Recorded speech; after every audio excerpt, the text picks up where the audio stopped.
Ini 5 dinar, berat dia 21,25 gram. 5 dinar ni boleh buat apa tuan-tuan dan puan-puan? Jom, Diana mau kasih tunjuk tuan-tuan dan puan-puan. 5 dinar ni kalau kita kumpul sampai 4 keping, kita boleh kahwin tanpa hutang. Best kan? Kahwin tanpa hutang.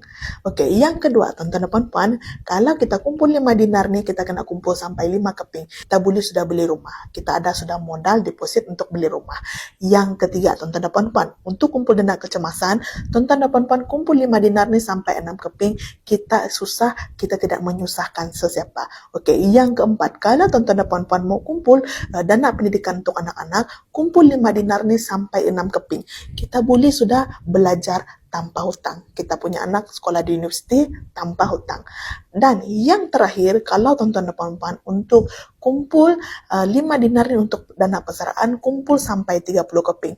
Kita bersara, kita boleh bersara selesa. Best kan? Jadi tuan-tuan dan puan-puan, letak matlamat dengan jelas, maka emas akan membantu kita untuk mencapai setiap matlamat keuangan yang kita inginkan. Jadi tuan-tuan dan puan-puan mau mula menabung emas, klik link di bio, nanti Diana akan bantu. Okey?